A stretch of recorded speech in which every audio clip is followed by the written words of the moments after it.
Good morning and welcome to Valley News Now. I'm Adam Shelf, and today I am joined by Dr. Natalie Marks. We're talking about a little pet anxiety.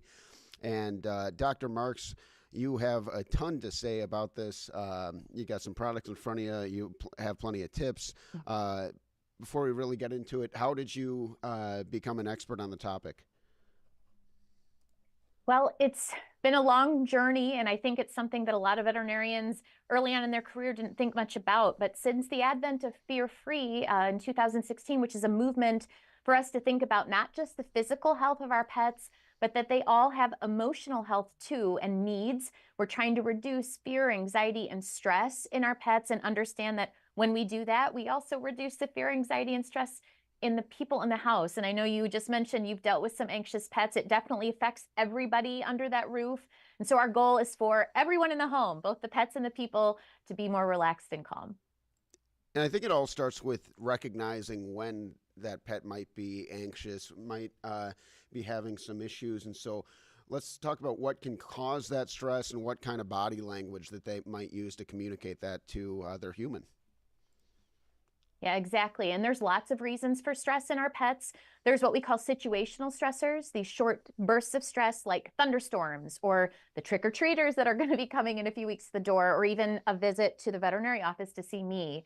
But there's a lot of chronic stress that can happen in the house, a lot of times unrecognized. And that can be boredom or lack of exercise. And for cats, a lot of things that center around litter box changes. So a new box or new type of litter or new placement, or even not cleaning it enough. So with cats, they'll show us very clearly that they're stressed. They'll flatten their ears. They have big, wide eyes and dilated pupils. They'll get their head, body, and tail very low and close to the ground, very tense and stiff. They might lick their lips or even groom inappropriately. And dogs show very similar things, but they also show what's called whale eye. And that's where we see a lot of the whites of their eyes. They might avoid eye contact or raise their hackles or pant a little bit. And they actually can yawn a lot. And yawning is a sign of stress in both our cats and dogs. Interesting. So I know one of the things you've talked about is calming pheromones to reduce the signs of stress in cats and in dogs. Yes, and pheromones are wonderful products. So we think about pheromones. These are communication messages that cats send to other cats, dog to dog, people to people, and they're calming messages. So products like Feel Away Optimum have advanced calming messages so that a cat or cats, it's great for multi-cat families, help have these feelings of comfort and security in the home. And there's a form of a spray that you can put in the cat carrier, on their favorite blanket or bed, or even in your car. My favorite, though, is the diffuser. So this just plugs into an outlet, and there you go. Very, very easy. And now you've got consistent calming messages being emitted in your house. Now, as far as long-term stress goes, that's bad for humans, that's bad for animals. What kind of problems can that facilitate? Yeah, exactly, Adam. We know there's a lot of negative impacts from chronic stress in our pets, from gastrointestinal disease, heart health, behavior changes like separation anxiety. It's really hard to live with, both for the pet and the people in the home. Upper respiratory tract infections and also urinary tract disease. The North American Pet Health Insurance Association just released their number one claim for cats is lower urinary tract disease, which is a stress-related disease. So Royal Canin is a wonderful way to combat that. They have these great therapeutic diets that provide calming support and hydration support so that cats drink more water, and urinary support to address that very issue.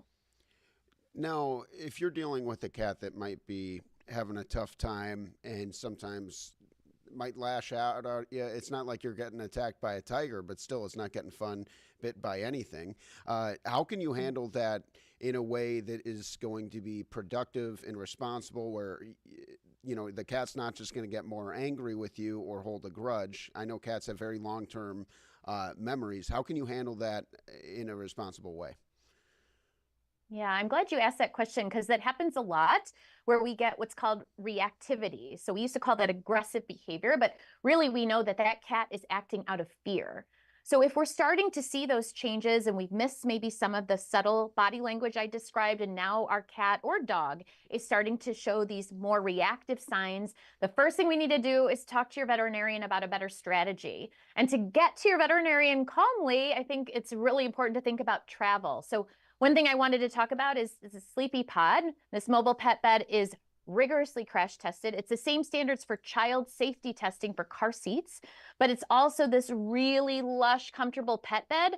So you can put the blanket or a t-shirt from home, these really yummy treats, fleece, cats love fleece, so that's a great reminder, pheromones, and then you can get to the veterinarian in style. And once you get to the veterinarian, they'll be talking about different things like I've described today. So diet, as well as calming treats and supplements and pheromones, and making sure that we might even have to go to some pharmaceutical support so that that cat understands, again, their brain starts to learn new ways to relax. That also means that we, as veterinarian teams and also the people and pet parents in the home, need to really be educated on the signs that your cat does not want maybe that attention. And so understanding, again, those flattened ears and the body language and giving them space, especially when there's kids in the house. That's an excellent point there, Natalie. I know you have a busy day ahead of you. Anything else you'd like to touch on before we let you go? Yeah, just a few other things. I mentioned diet. We are what we eat. Cats and dogs are too. So don't forget there can be chews and supplements that can be used for treats to calm. And then I just wanted to also point out the Assisi loop and the calming canine. So this is another clinically proven way through targeted electromagnetic waves that stimulate your pet's natural healing process.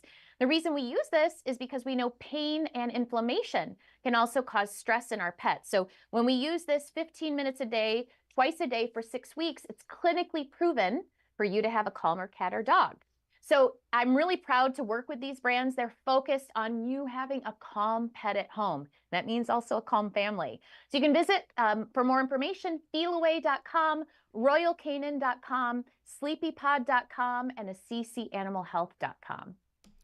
That's Dr. Natalie Marks. Natalie, thank you so much. Have a great rest of your day. And everyone, go ahead and check out those products. Could be super useful for you and your furry friends at home.